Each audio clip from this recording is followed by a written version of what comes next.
छत्रपती शिवाजी महाराजांनी कोकण किनारपट्टीचे संरक्षण करण्यासाठी आणि समुद्रावर आपले स्वतःचे वर्चस्व प्रस्थापित करण्यासाठी सागरी किल्ले बांधले. म्हणूनच तर त्यांना फादर ऑफ इंडियन नेव्ही म्हणजे भारतीय नौदलाचे जनक म्हटले जाते. त्यांनी भरपूर किल्ले बांधले जसे की सिंधुदुर्ग, विजयदुर्ग, पद्मदुर्ग, कोलाबा. कारण या किल्ल्यावरून सागरी तटावर होणारे जे आक्रमण आहे ते रोखता येईल आणि भविष्यासाठी त्यांनी हे नियोजन केलं. तुम्ही जर आपल्या चॅनलवरती नवीन असाल तर आपल्या युट्यूब चॅनलला सबस्क्राईब करायला विसरू नका. तर चला मंडळी, व्हिडिओला सुरुवात करूया. तर गाईज आता 7:15 वाजलेत. आता थोड्या वेळात सूर्योदय होईल. इथं गाडी आपली चालू केली. थोडंसं जरा तिला गरम करावं लागते. तर आता डायरेक्ट आपण जाऊ बीचवरती. मस्त सुंदर सकाळचं दर्शन करू बीचचं आणि इथून आपला दुसरा द्यायची जी तयारी, इथले किल्ले वगैरे जे आहेत ते आपण जाणार आहे बघायला. तर चला आता मस्तपैकी बीचवरती जाऊया. सुंदर सकाळ ही, सगळीकडं पक्ष्यांचा आवाज वगैरे येत आहे. एकदम शांतता आहे. आपल्या पुण्यासारखी कुठं गजबज नाही, गोंगाट नाही, काय नाही. लोकांचे कामधंद्यासाठी धावपळ चालू आहे त्या लोकांचे, कारण त्यांचा हा आजचा उद्याचा मेन दिवस आहे जास्त कमवण्यासाठीचा. कारण बाकीच्या दिवस त्यांना जास्त काही गिराईक नसतं, कस्टमर नसतात. शनिवार रविवार असते जास्त गर्दी. आणि काल होतं एक मॅच होते तिथं छत्रपती शिवाजी महाराजांचा पुतळा तुम्हाला हे दर्शनास येतो. हा जो रस्ता आहे हा बीचकडे जातो रस्ता सरळ सरळ. तिथं तुम्हाला कारसाठी वेगळी पार्किंग द्यावी लागते, तर टू व्हीलरसाठी काही पार्किंग नाही आहे. इकडचे मासे खायला एक नंबर आहे. हा आपण आहे नागावची या गावामध्ये. तुम्ही बघताय गाईज, सूर्योदय झालेला आहे आणि तिथं पोरांची क्रिकेटसाठी चालू झाले बॅटिंग लाईन. शनिवारावर असलं की भाई पोरांचं झालं आउट हा तर पहिल्याच बॉलमध्ये. क्रिकेट हे पोरांचं अनकंडिशनल लव आहे. कधी पण जावा कुठं पण तुम्हाला गल्ली बोळा ते पोरं दिसणारच बॅट घेऊन. इथं सुंदर सकाळी आणि आपण बीचवरती आज गाडी घेऊन मस्त फिरवणार आहे. बघू शकताय सकाळी काही गर्दी नाही, काही नाही. लोक जरा उठायला नको म्हणतात. आणि उटीचा आता वेळ आहे तर पाणी एकदम एंडपर्यंत गेलेलं आहे. आता थोड्या तासात 2 तासामध्ये तुम्हाला पाणी डायरेक्ट या पॉईंटला बघायला भेटेल. म्हणजे काल आपण आलतो 10:30-11 वाजता, तर सगळं पाणी एकदम इथं आलं होतं. आता थोड्या वेळात 2 तासामध्ये सगळं पाणी इकडे येऊ शकते. तर चला आता राईड मारूया. तर गाईड आपण आता बीचवरती मस्तपैकी आपली गाडी चालवतो. तुम्हाला सूर्य दिसत असेल आणि लोकांची काही गर्दी नाही आहे त्याच्यामुळं जरा बरे. पण आता थोड्या वेळात तुम्ही बघू शकता इथं एवढी गर्दी होणार आहे तर नाव नाही काढायचं. मी इथं बघू शकताय काय फिलिंग आहे भाई. स्वतःची गाडी घेऊन मस्त असं बीचवर फिरायला मजा येते. त्यांना 200-300 रुपये देण्यापेक्षा आपल्या गाडीवर फिरायला मस्तपैकी मजेत एक नंबर नियोजन होऊन जातं. चलो. अलिबाग हे शहर पुण्यापासून साधारणतः 160 किलोमीटर अंतरावर बसलेलं आहे आणि तिथं तुम्हाला बऱ्यापैकी गोष्टी म्हणजे ऍक्टिव्हिटी करता येतील. तिथं की किल्ले वगैरे आहेत, तिथं मंदिरं आहेत, ते सगळे आपण पाठीमागच्या व्हिडिओमध्ये एक्सप्लोर केलं. आता या किल्ल्याचा व्हिडिओ आपण हा बघणार आहे. तर मंडळी, तुम्ही माझ्या पाठीमागं जे बघत आहात हे मंदिर आहे दक्षिणाभिमुखी महाकाली मंदिर, नागाव. म्हणजे इथून जवळ 7-8 किलोमीटर अंतरावर आपल्याला अलिबाग पण आहे. तुम्ही या मंदिराचं स्ट्रक्चर बघू शकताय. इकडचं मंदिर पूर्ण लाल विटांमध्ये बांधलेले असतात आणि पूर्ण कौलर आहेत. आणि याचं स्ट्रक्चर बघा, कारण इकडं भरपूर पाऊस असतो. तुम्हाला वरपर्यंत दिसू शकताय. कोकण म्हणजे बाई स्वर्ग आहे. प्रत्येक ठिकाणी सगळी नारळाची झाडं, तुम्हाला अख्ख्या रस्त्याने नारळाची झाडं आणि आंब्याची झाडं दिसतील इथं. जसे आपल्या गावाकडे कसं कोटतरी असतात तसं इथं फक्त आणि नारळ आणि त्याचे झाडं दिसतील. गावमध्ये आहे आणि आता एका मंदिरामध्ये आलोय तर तुम्हाला दाखवतो. इथं 5 घंटे आहेत तर 5ही घंट्याचा वेगळा आवाज येतोय. आता पहिल्याचं बघा.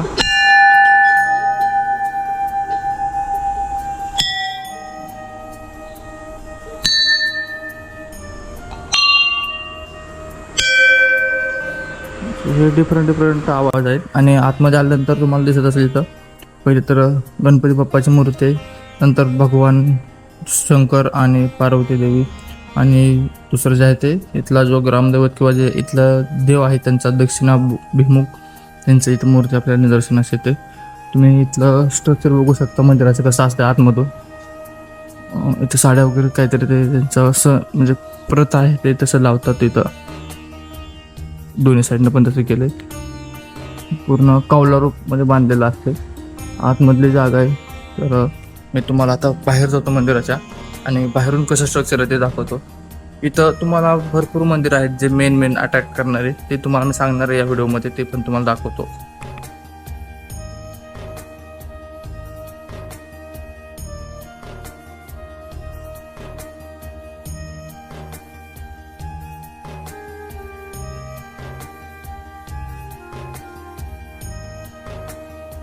भाई कोकणात आल्यानंतर तुम्ही मोदक नाही खाणार तर मग काय विषय नाही. मासे जसे खातात तसे मोदक कंपल्सरीच आहे. तर इथं बघू शकताय तुम्ही, आपण 4 मोदक घेतलेत, पोहे घेतलेत. आता आपल्याला दुसऱ्या ठिकाणी जायचे तर आपण एकटा 6 मोदक खाऊ शकतोय ॲट अ टाइम. त्याच्यामुळे आता वाट न बघता पटकन खाऊन टाकू, योगाला वेळ यायला तर आपण आपलं काम करून टाकू. तर चला गाईच मस्तपैकी आता खाऊ, बघू शकताय.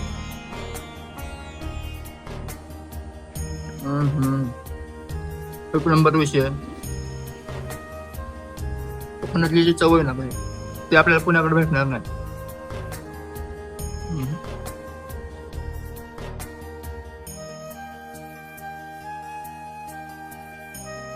जिवंत योगेश भाऊनं 2 तास काम करून ह्याचे आणले. 3 किलोमीटर चालल्यानंतर त्याला भेटलंय. तर बघू आपण हे हालतंय का. जाऊ दे, त्याला दवाखान्याचे दवाखान्याला दे. हे बघ, हे भारी दिसतंय. हे उघडलेले वाटतं काही, बघू शकता. भाऊने आज लय मोठं काम करून आणलं. हे ओपन नाही झालं, ह्याच्यामध्ये त्याला भेटेल आपल्याला पण मालामाल. मग तर चला आता आपण अलिबाग फोर्टला जाऊ मित्रांनो. स्ट्रक्चर बघू शकताय, एक नंबर राहिला आपलं इकडचं वातावरण. अलिबाग पासून 7 ते 8 किलोमीटर अंतरावर आहे हे गाव. अलिबागला जास्त क्राऊड असल्यामुळे आपण इकडं आलो होतो.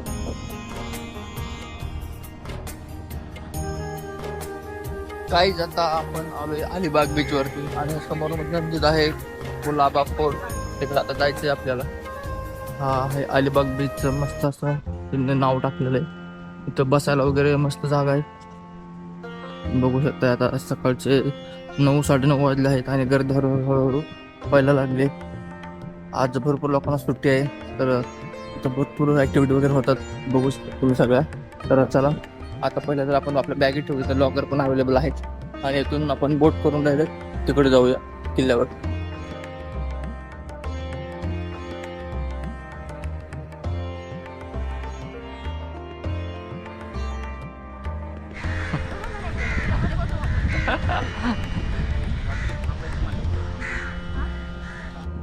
काहीच तुम्हाला इथं लॉकर पण अवेलेबल आहे अलिबागमध्ये. बेचच्या समोरच 100 रुपये डिपॉझिट घेतात आणि 100 रुपये त्याची फी घेतात.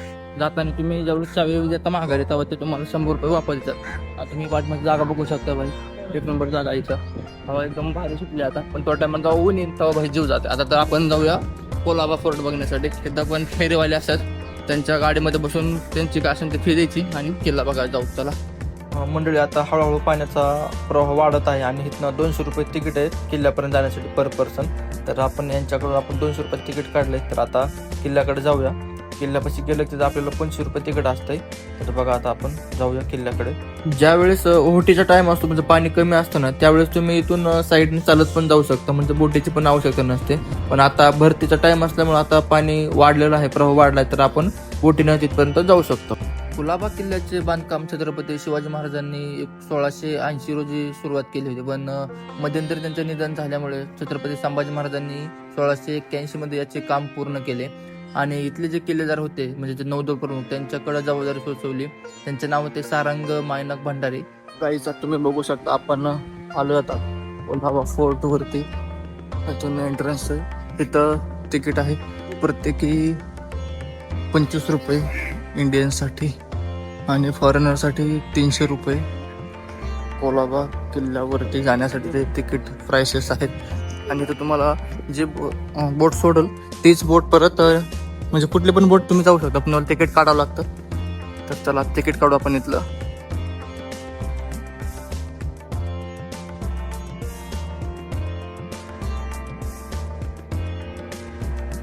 तर मंडळी तुम्ही आता बघू शकता आपण आतमध्ये आलोय.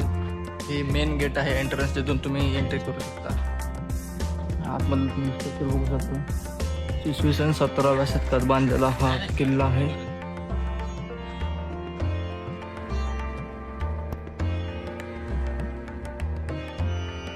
इथं कुलाबा किल्ल्याविषयीची माहिती सविस्तर दिली आहे मंडळी, तुम्ही वाचू शकता. हा किल्ला छत्रपती शिवरायांचे जनौसेना प्रमुख होते कान्होजी आंग्रे यांनी इसवी सन 18व्या शतकात बांधला. हे आरमाराचे मुख्य केंद्र उभारले. नंतरच्या काळात इथं पोर्तुगीज, सिद्धी, ईस्ट इंडिया अशा विविध कंपन्यांच्या ताब्यात गेला, कारण इथं वारंवार हल्ले होत होते. तुम्हाला किल्ल्याची माहिती इथं तिन्ही भाषेमध्ये दिलेली आहे. तर आता आतमध्ये जाऊ आणि किल्ल्याचे जे अवशेष भाग जे परिसर आहेत तो आपण जाऊन बघूया. किल्ल्याच्या आतमध्ये आल्यानंतर आपल्याला ही मोठी पुष्करणी दिसल. याच्या आतमध्ये जे पाणी आहे ते गोड पाणी आहे, म्हणजे पिण्यासारखं आहे. हा एक स्थापत्यशास्त्राचा अद्भुत एक चमत्कार मानला जाईल, कारण चहू बाजूने समुद्र आहे आणि आतमध्ये हे पिण्याचं पाणी आहे. गणपती बाप्पाचं मंदिर दिसते आणि इथं हनुमंतरायाचं. इथं थोडंसं आता रेनोव्हेशनचं काम चालू आहे. पलीकडून एंट्री, तिकडे जाऊया आपण.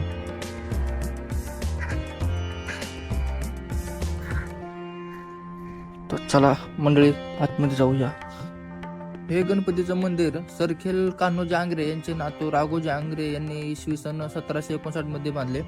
या मंदिराचं वैशिष्ट्य म्हणजे मंदिराच्या गाभाऱ्यात उजव्या सोंडेची संगमरवरी गणपती बाप्पाची अत्यंत सुंदर अशी मूर्ती आहे. ही 1.5 फुटी मूर्ती आपल्याला आतमध्ये बघायला भेटणार आहे गेल्यानंतर. तर चला आता आतमध्ये जाऊया. आता पहिलं तर तुम्ही बघू शकता, ही सुंदर अशी मूर्ती आपल्याला दिसत आहे.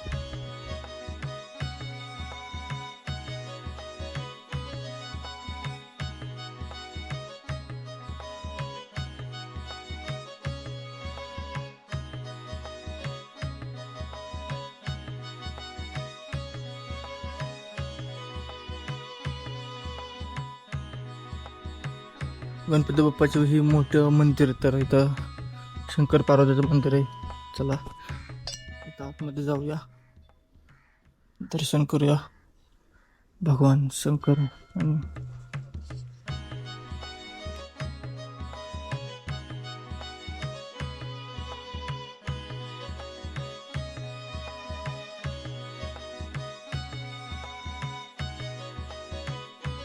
पूर्वीच्या काळी याच्यावरती दिवा लावला जायचा, पण तुम्ही बघताय आक्रमणकाऱ्यांनी काही ठेवलं नाही. पूर्ण जागा सगळे तोडलेल्या आहेत. अख्ख्या काही ठिकाणी वरच्या बाकीत, खालच्या ऑलमोस्ट तुटलेले. याच्यावरती दिवा लावला जायचा. भरपूर ठिकाणी आजही आहेत. तुम्ही मेन दरवाजातून आतमध्ये आल्यानंतर तुम्हाला दुसरा एक दरवाजा लागेल. तुम्ही हा दुसरा दरवाजा बघू शकता, ज्याचं नाव आहे यशवंत दरवाजा किंवा धाकटा दरवाजा. हा आहे दक्षिण दिशेला, म्हणजे समुद्राच्या दिशेने आहे. इकडून तुम्हाला पूर्ण समुद्राचं दर्शन होत आहे. या दरवाजाचं वैशिष्ट्य म्हणजे ह्याच्यावर जे नक्षीकाम केलेलं आहे ते पूर्ण कोरीव काम आहे. ज्याच्यावर दगडी रूपांतर केलं आहे. ज्याच्यात गणपतीचं गरुड, मारुती, मगरी आणि वेगवेगळी नक्षीकाम आपल्याला पाहायला भेटतील.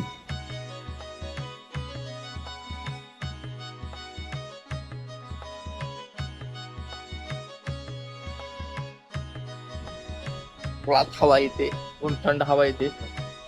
हे दुसरा दरवाजा आहे. आपण जिथून एंटर केलं तिथून तो पहिला, आणि हा दुसरा दरवाजा आहे. बघू शकता तुम्ही, कसलं एकदम भारी दिसतं. तिथपर्यंत मोकळी जागा, तिकडे पण आपण जाऊन येऊ.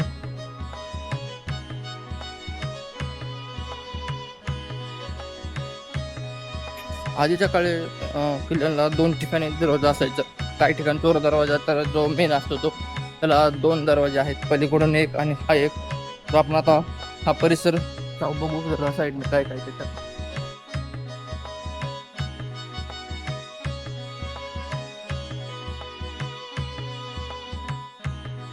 पावसाळ्यामध्ये तर भरपूर पाणी असतंय, पण आता पाणी कमी झाल्यामुळे थोडंसं ह्या साईडचं पूर्ण कमी झाल्यासारखं दिसतंय. पण तुम्ही इथं बघू शकता की ज्या लाटांमुळं धडकून दगडांचं तसं हे झालेलं आहे सगळं. याच्यावरून आपल्याला कळतं की इथपर्यंत पाणी असते ऑलमोस्ट. आता थोड्या वेळाने जेव्हा भरती येईल तेव्हा पाणी इथपर्यंत येईल. इथं बघू शकता तुम्ही. आता पाय सुंदर दिसतंय. हा इथून त्याचे बाउंड्री किल्ल्याचे. बाजूला हनुमान मंदिर पण आहे. पर्यटक फिरायला आलेत, आनंद घेत आहेत. इकडे काय बसलेत लोक, फोटो काढतायत.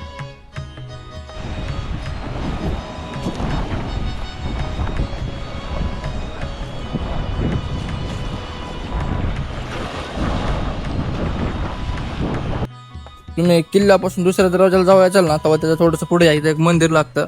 तिथं आले तुम्हाला एवढे शिंपले भेटते भाई भाई भाई भाई, एक नंबर नसते. अख्खे लाईनच लागले शिंपल्यांचे. किती पण घ्या, किती पण घेऊन जावा घरी. जर थोडेसे वेगवेगळे आहेत, पण तुम्ही जर चेक केलं तर चांगल्याच तुम्हाला भेटू शकतात.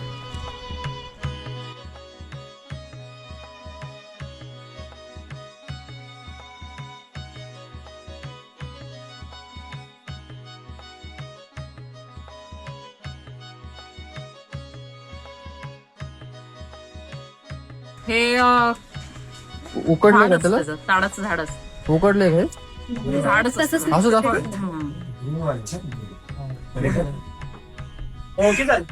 तुमची साडी झाली. आणखी काकडी वगैरे नको का?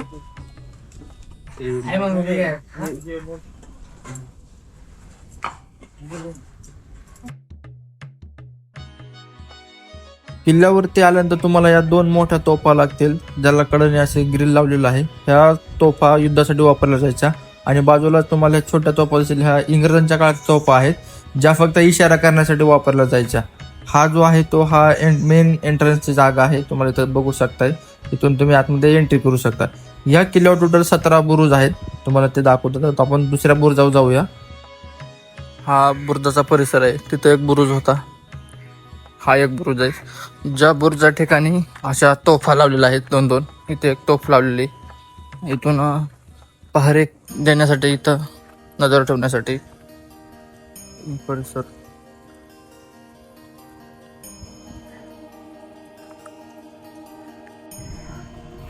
उन्हानं जाम होतं इथं हालत. तुम्ही इथं पेरू, काकडी, गाजर काही पण भेटतंय. गाजर नाही, सॉरी, तिथलं जे खाद्य आहे कोकणाचे ते तुम्हाला इथं भेटू शकते. 20-20 रुपयात तुम्ही इथं खाऊ शकता. तर चला मंडळी, आता ब्रेक घ्यायची वेळ झाली. तुम्ही जर आपल्या यूट्यूब चॅनलवरती नवीन असाल तर आपल्या यूट्यूब चॅनलला सबस्क्राईब करायला विसरू नका. आणि असेच नवनवीन व्हिडिओ पाहण्यासाठी आपल्या चॅनलला सबस्क्राईब करा. आपल्या मित्रमंडळीला आवश्यक शेअर करा. चला तर भेटूया पुढच्या अशाच एका नवीन व्हिडिओमध्ये. धन्यवाद.